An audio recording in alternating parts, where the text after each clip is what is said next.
오늘은 요한복음 그 세 번째 시간 같습니다. 천지와 만물을 지으신 창조하신 예수님에 대해서 어, 오늘의 본문은 요한복음 1장 1절에서 5절 말씀을 본문으로 하겠습니다. 예수님을 바라보는 네 가지 시각이 있어요.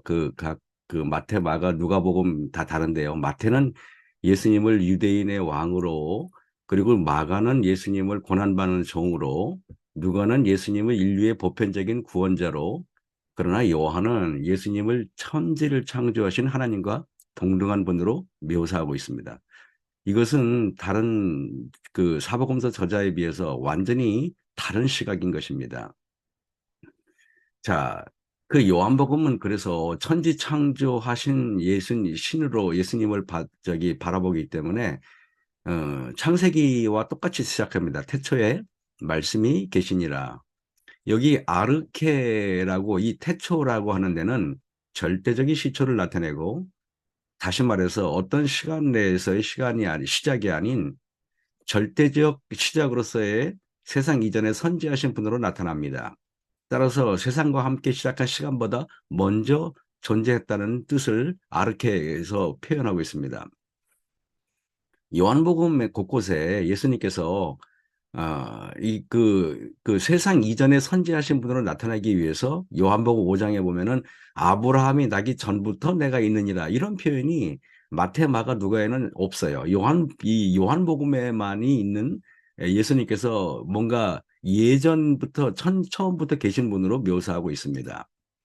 요한복음 17장 5절에도 보면은 아버지여, 창세 전에 내가 아버지와 함께 가졌던, 이런 표현이 요한복음의 곳곳에 숨어 있습니다. 자, 태초에 로고스가 계시니라.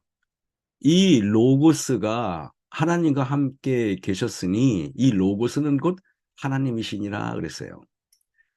근데 로고스는 세상이 창조되기 이전에 이미 존재했고, 만물이 창조될 때 하나님이 바로 이 로고스와 함께 로고스를 통하여 이 세상을 창조했다고 이야기합니다.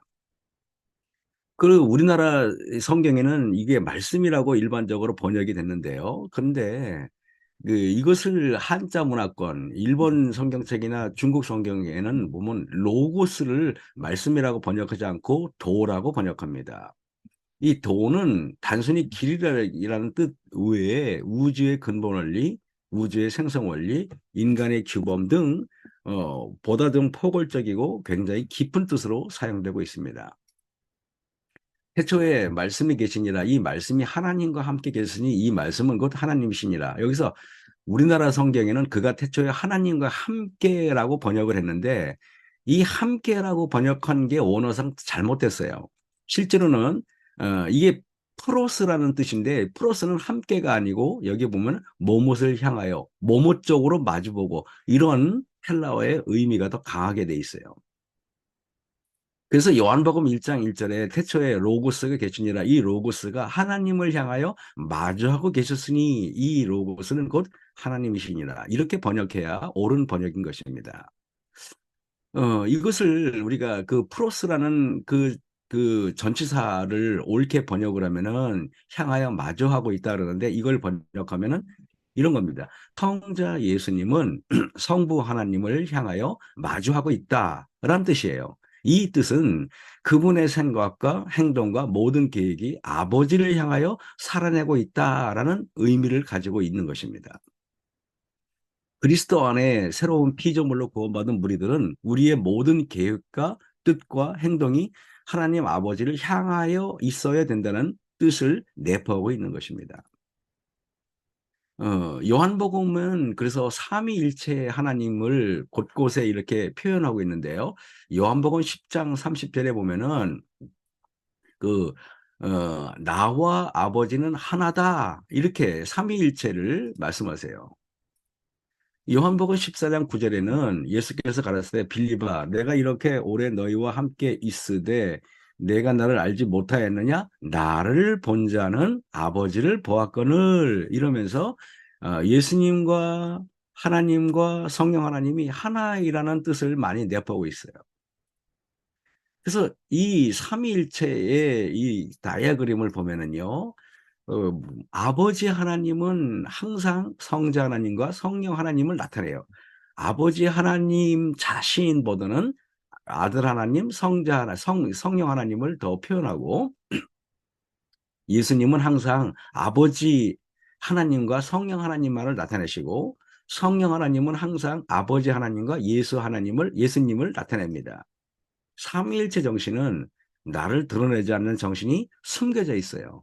삼위일체 정신을 한마디로 우리는 뭐라고 말하냐면은 겸손이라고 우리가 볼 수 있어요. 여기 요한복음 1장 1절에 보면은 태초에 말씀이 계시니라. 이 말씀이 하나님과 함께 계셨으니 이 말씀은 곧 하나님이시니라. 그런데 제가 여러분 보듯이 1번하고 2번을 써놓은 이유가 다릅니다. 왜냐하면은 여기 이 말씀하신 1번에 이 말씀하신 그 하나님이 바로 예수님을 가리키고요. 또 이 2번에 이 말씀을 할 때 이 하나님은 이 하나님 앞에 정관사가 빠져 있어요. 왜 보통 하나님이 삼위일체를 가리킬 때 그 특정한 분을 뜻하는 정관사를 빼므로써 삼위일체 하나님을 표현할 때 아주 독특하게 쓰는 방식이 바로 그겁니다. 그래서 하나님이시니라 정관사가 빠진 하나님, 즉 세 분의 하나님을 동시에 말씀하실 때 쓰는 겁니다. 다시 말하면은 1번은 예수님이지만은 2번에 그 하나님은 성부, 성자, 성령 세 분의 하나님을 표현하고 있는 것입니다. 사도 요한의 모든 저서는 삼위일체로 시작합니다. 사도 요한의 저서는 보면은요, 요한복음, 요한 1서, 2서, 3서, 요한계시록이 있는데 이 모든 저서들은 놀랍게도 모두 다 삼위일체로 시작되는 것을 우리가 발견할 수 있어요. 자, 다시 말하면은 요한 1서는 보세요. 태초부터 있는 생명의 말씀에 관하여는 해놓고 영원한 생명을 우리가 보았고 증거하여 너희에게 전하노니 이는 아버지와 함께 계시다가 삼위일체 하나님을 이렇게 표현합니다. 그래놓고 요한복음 1장에는 그 우리 영어로 in the beginning에서 태초에로 시작하는 반면에 요한일서 1장은 태초부터로 시작합니다. 이건 굉장히 큰 뜻이 있는데요. 태초에 in the beginning이라고 시작하는 거고 두 번째는 태초부터 이 from the beginning 해서 뭔 차이가 있냐면은 요한복음은 태초와 그 이전을 설명하고 그 요한 1서에 나와 있는 편지서는 태초와 그 이후를 살필 때 표현하는 독특한 방식입니다. 요한계시록도 보면은 삼위일체로 나타났는데요. 요한은 아시아에 있는 7교회에 편지하노니 이제도 계시고 전에도 계시고 장차 오실 주 하나님이 가르칠 때 나는 알파와 오메가라 이제도 있고 전에도 있고 장차 올 자요. 이 뜻은 바로 성부 하나님, 아버지 하나님을 보여줄 때 이런 표현을 씁니다. 그리고 1장 4절에는 아버지 성부 하나님이고 1장 5절에는요. 충성된 증인으로 죽은 자들 가운데서 먼저 나시고 땅의 임금들의 머리가 되신 1장 5절에는 성자 하나님을 표현합니다. 그리고 1장 그 4절에 보면은 이제도 계시고 전에도 있고 장차 오실 분, 이분은 아버지 하나님인데요. 그 보좌 앞에 7영, 이분은 바로 성령 하나님을 뜻합니다. 그러니까 조금 아까 계시록 1장 4절 5절에 성자 하나님, 성부 하나님, 성자 하나님, 성령 하나님 세 분이 다 동시에 보이게 되어 있습니다. 자, 계시록 3장 1절에 사대교회 사자에게 편지하기를 하나님의 7영과 7별을 가진니 성령 하나님은 항상 성경에서는 7영, 7등불 켠 것이 있으니 이는 7영이라 이렇게 표현합니다. 그 성령 하나님을 7영이라고 표현하는 이유가 무엇일까요? 이사야 11장 2절에 보면은 성령 하나님을 여호와의 신, 구약 성경에는 성령 하나님을 여호와의 신 이렇게 표현하는 경우가 많이 있어요. 그래서 여호와의 신, 곧 지혜와 총명의 신이요, 모략과 재능의 신이요, 지식과 여호와를 경외하는 신이 그래가지고 우리나라 성경에는 그 6영밖에 안 보이잖아요. 7영이 아니라. 그런데 실제로는 지혜의 신, 총명의 신, 모략의 신, 재능의 신, 지식의 신, 여호와를 경외한 신 그러는데 이 경건의 신이 한글 성경에는 빠졌는데 원어에는 있어요. 그래서 여호와의 신, 성령 하나님을 그 하나님의 일곱 영인 이렇게 일곱 영이 딱 기록되어 있습니다. 제가 이 다이어그램을 어설프게 한번 그려봤는데요. 그 예수님, 하나님 우편의 예수님이니까 하나님 아버지로부터 우편의 예수님. 이렇게 요게 하나님 보좌를 이렇게 표현을 제가 잠깐 해보겠습니다. 그러면은 이 보좌 앞에 일곱 영 그러니까 바로 성령 하나님 이런 모양이 보좌의 모양이 되는 것입니다. 계시록에 의하면 말입니다. 그래서 하나님의 보좌 앞에 일곱 영이신 성령 하나님이 좌정하시는 것을 우리가 볼 수 있어요. 그렇다면은 왜 요한은 예수님을 창조주 하나님으로 묘사했을까요? 사실 신앙에서 가장 중요한 것은 예수님을 어떻게 보는지가 매우 중요합니다. 실제로 어, 그래서 보면은요. 마태복음 16장 13절에 보면은 예수께서 가이사랴 빌립보 지방에 이르러 제자들에게 물어가로되 사람들이 인자를 누구라 하느냐? 그랬더니 더러는 예수님을 침례 요한이라 더러는 엘리야라 어떤 이는 예레미야나 선지자 중에 하나라 이렇게 말하고 있어요. 그랬더니 예수님께서 그러면은 너희는 나를 누구라 하느냐 이렇게 말해요. 사실 우리가 예수님을 은행장점으로 아는 사람들도 있을 수 있어요. 그래서 예수님한테 매일 채워달라고 통장을 채워달라고 우리가 기도하는 사람이 있고요. 또는 어떤 사람은 예수님을 의사 정도로 봐서 내 병을 고쳐달라고 매일 애원하는 사람이 있어요. 근데 여러분이나 저나 예수님을 정말 우리 마음속에 진짜로 이론적으로 말고 어떻게 예수님을 보고 있는지가 우리 신앙에 매우 중요한 것 같습니다.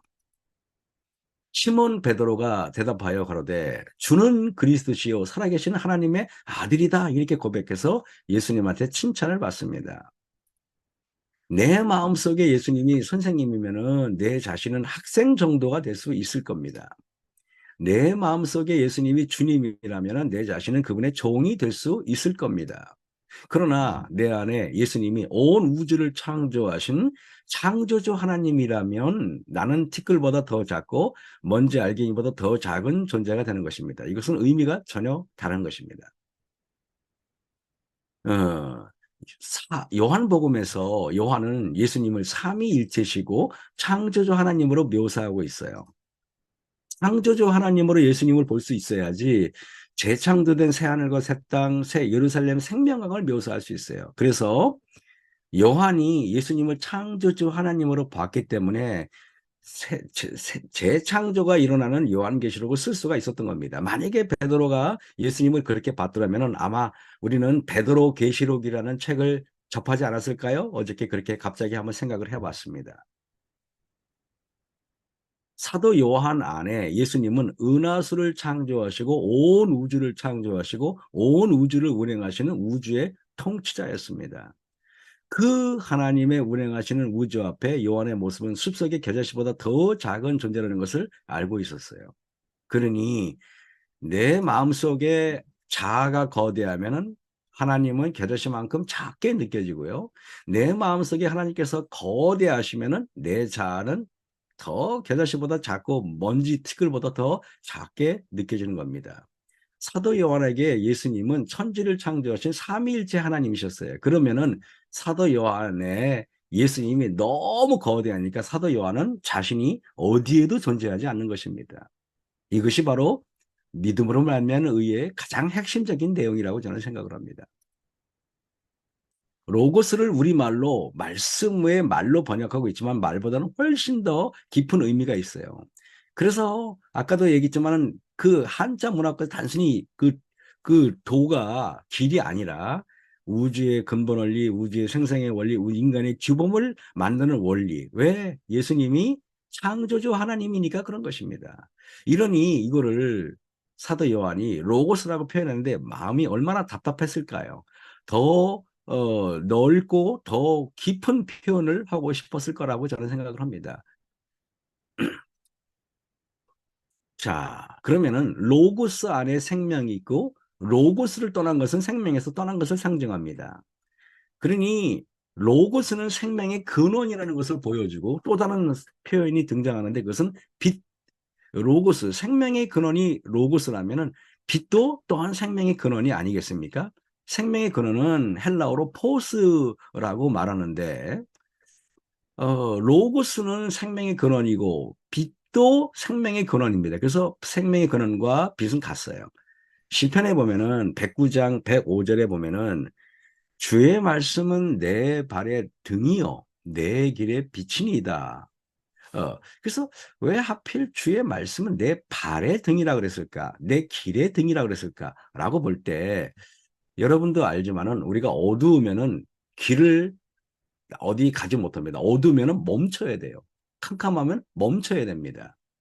그래서 내 발의 등이요 내 길의 빛이라는 말은 캄캄한 어두움, 칠흑같이 어두운 내 인생에 내가 어디로 가야 할지, 내가 어떻게 살아야 할지, 내 인생의 문제를 어떻게 해결할지를 모를 때 하나님의 말씀인 그 빛으로 우리가 나아가야 하는 것입니다.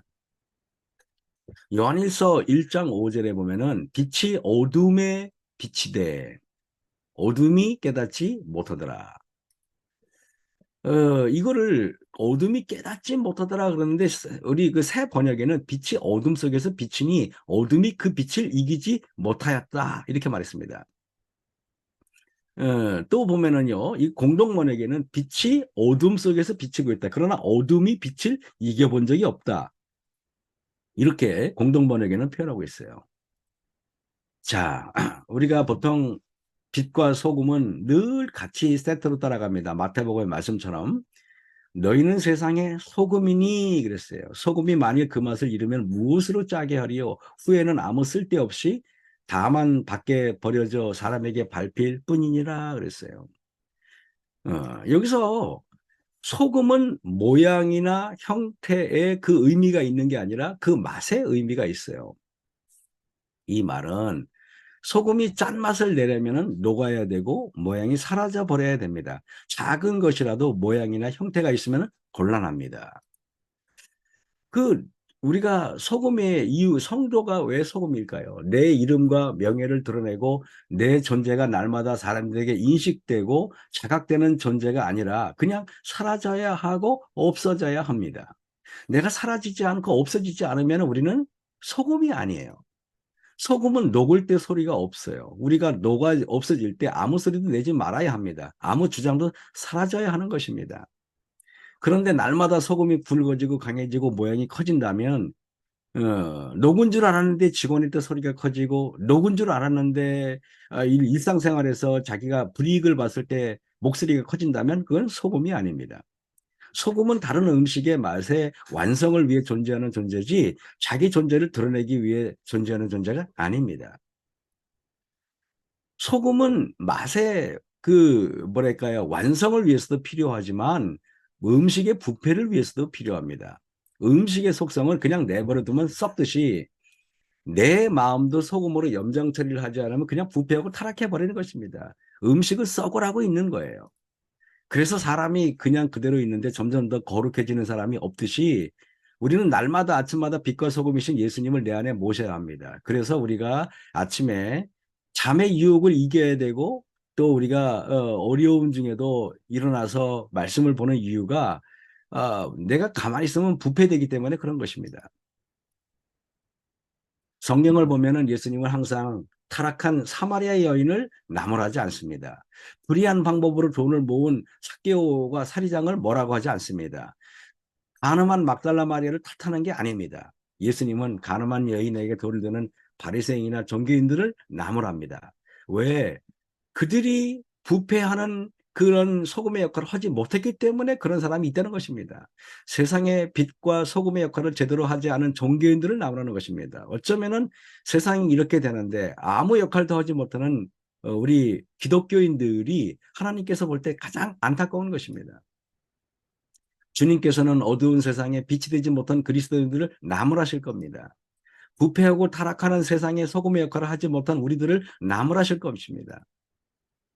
너희는 세상의 빛이니 마태복음 5장 14절에 나와 있어요. 산 위에 있는 동네가 숨겨지지 못할 것이요 사람이 등불을 켜서 말 아래 두지 아니하고 등경 위에 두나니 이러므로 집안의 모든 사람에게 비치느니라. 우리가 말씀 묵상하고 새벽 기도하고 헌신 봉사하고 전도함으로 하나님께서 빛이 된다고 하나님은 한 번도 말씀하지 않았습니다. 예수님은 너희는 세상의 빛이다 라고 말했어요. 우리가 소금이 되려고 애쓰지 않아요. 왜냐하면 우리는 소금이다 이렇게 말했어요. 이런 너희는 세상의 빛이다 라고 말씀하신 곳에서부터 우리의 신앙은 시작되어야 합니다.